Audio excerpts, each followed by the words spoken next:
There is a street in Mumbai where the poorest home is worth more than most people will earn in 10 lifetimes. They call it Billionaire Row.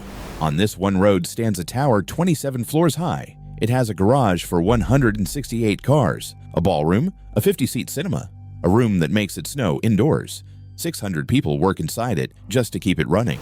It cost around $2 billion to build. Today, it is valued near $4.6 billion, or it is the single most expensive private home on planet Earth. And the man who lives at the top of it did not inherit a rupee. He started with a father who taught village school and a family fortune that was, quite literally, zero. This is the story of the richest dynasty in Mumbai, a story that begins at a gas station in the desert and ends with a war between two brothers that split one of the largest fortunes in Asia clean in half. This is Asian Dynasty. Stay with me, because the deeper we go down this road, the more unbelievable it gets. Let me take you to that street. Altamount Road sits on Kumbala Hill in the heart of South Mumbai. For years, it was ranked among the 10 most expensive addresses in the entire world. Old money bungalows sit beside glass towers. 3 foreign consulates are within walking distance. And rising above all of it is Antilia, the home of the Ambani family. But to understand how a family ends up in a $2 billion tower, you have to go back almost 100 years to a small village in Gujarat and to a boy who had nothing. His name was Dhirubhai Ambani. He was born in 1932, the son of a village schoolteacher. There was no wealth, no connections, no safety net. As a teenager, he left India entirely and sailed to Aden, a port city in what is now Yemen. His first job there was pumping gas at a filling station. That is where this empire begins. A teenager, a fuel pump, a foreign country. But Dhirubhai watched everything. He worked his way up to become a dispatch clerk at one of the biggest trading houses east of the Suez Canal. He learned how goods moved, how prices worked, how deals were really made, and he made himself a promise. He would go home, and he would build something enormous. In 1958, he returned to India with almost nothing and started a tiny trading company. He imported polyester yarn and exported spices. His first office was a single room, about 350 square feet, with 1 telephone, 1 table, and 3 chairs. He and his family lived in a small 2-bedroom apartment. From that room, Dhirubhai built Reliance. He moved into textiles and created a fabric brand that became a household name across India. Then he did something almost no Indian businessman had done before. In 1977, he took Reliance public and invited ordinary Indians to buy shares in his company. Hundreds of thousands of small investors bought in. His textile brand, Vimal, spread across the country, sold in thousands of shops, but the real revolution was the shares. Dhirubhai turned everyday families, clerks, teachers, shopkeepers into part owners of a giant company, and he never forgot it. When Reliance held its annual meetings, so many shareholders showed up that they had to be held in football stadiums. People still call it the closest thing India ever had to a shareholder democracy. By the 1980s, he was one of the most powerful industrialists in the country. In 1982, a group of traders tried to attack Reliance stock by betting it would fall. Dhirubhai fought back so hard that the Bombay Stock Exchange had to shut down for 3 days. He won. A former yarn trader had just beaten the Sharks at their own game. But power like that always comes with whispers, and Dhirubhai had his critics, his controversies, and his enemies. That is a story for another day. What matters is this: by the time his health began to fail, he sat on top of one of the largest business empires in India, built entirely from nothing. And then, in a single moment, everything he built was thrown into chaos. On the 6th of July, 2002, Dhirubhai Ambani died after a stroke. He was 69 years old. The whole country mourned, but there was a problem, and it would tear his family apart. Dhirubhai, the master of every deal, had not left a will. He had 2 sons, Mukesh, the elder, quiet and technical, and Anil, the younger, charismatic and hungry for the spotlight. With no instructions from their father, both believed the empire was theirs to lead. What followed was one of the most public family feuds in Indian history. For nearly 3 years, the brothers fought over who would control Reliance. It spilled into the newspapers. It reached the government. 2 brothers raised in the same small apartment, now battling over billions. In the end, it was their mother who stopped the war. In 2005, Pokalaban Ambani stepped in and did what her late husband never did. She divided the empire in 2. Mukesh, the elder son, took the heart of the business: oil, refining, petrochemicals, the company we now call Reliance Industries. Anil took the newer ventures: telecom, power, and finance, grouped under his own company. On paper, it looked fair. Each brother walked away with a fortune most people cannot imagine. But what happened next is the part almost nobody predicts, because from this exact moment, the two brothers walked in opposite directions. One would climb to the very top of Asia, the other would fall all the way to zero. Let me show you the brother who rose. Mukesh Ambani took his half of the empire and did something audacious. He bet the entire future of the company on a single idea: data.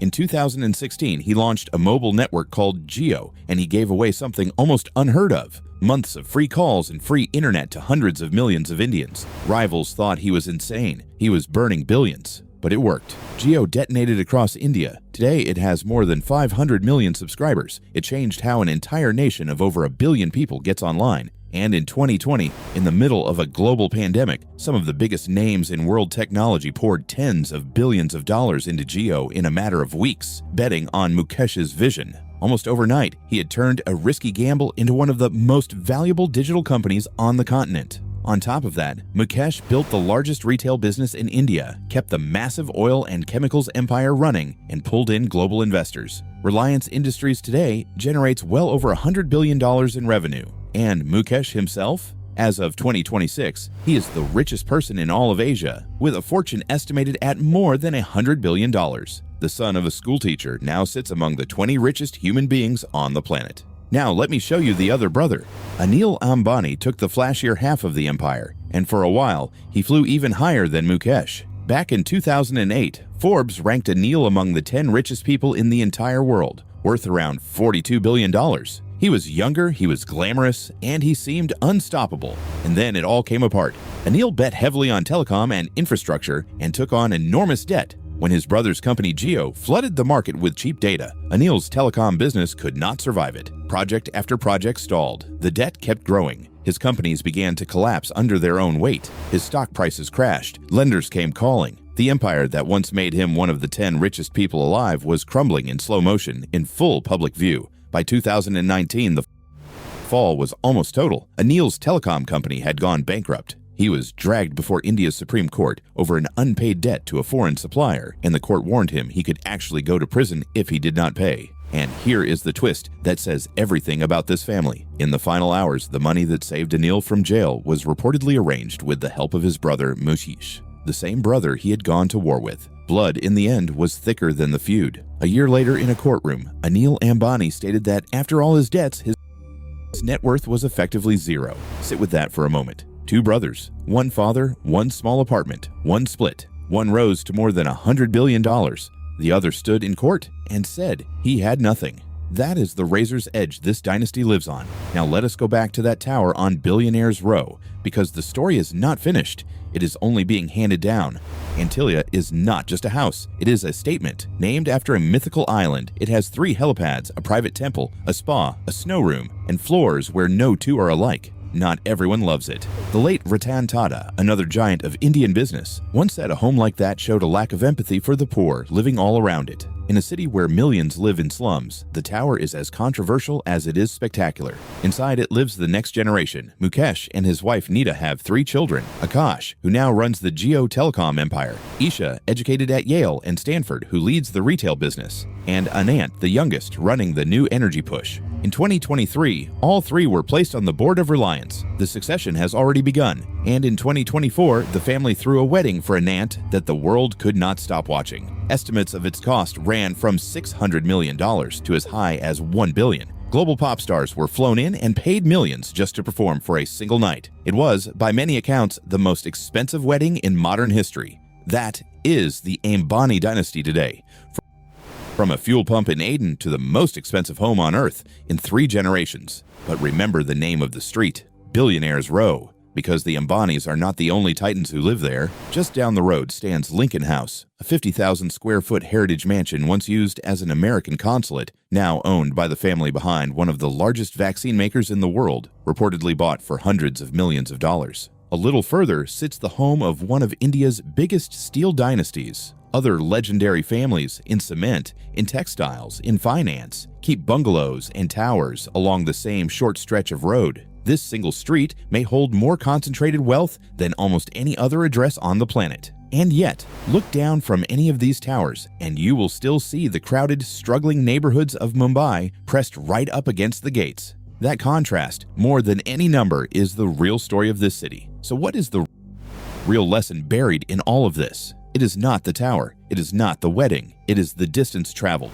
A boy pumped gas in a foreign desert with nothing but a promise. Within one lifetime, his family owned the most expensive home in the world. But it is also a warning. The same blood, the same start, the same fortune, and yet one brother reached the very top, while the other reached zero. Wealth this size does not protect you. It magnifies you. It makes your best decisions historic and your worst decisions catastrophic. The Ambani story is not really about money. It is about what happens when ambition meets opportunity, and then what happens when that fortune is handed to the next generation and the one after that. Because dynasties are not built in a single lifetime. They are tested across generations. And the tower on Billionaire's Row is only the beginning of that test. If this story pulled you in, go watch our deep dive on the richest dynasty in Hong Kong, Asia's Wall Street. And tell me in the comments, between the brother who reached 100 billion and the brother who reached zero, which story do you think is the real lesson? This has been Asian Dynasty.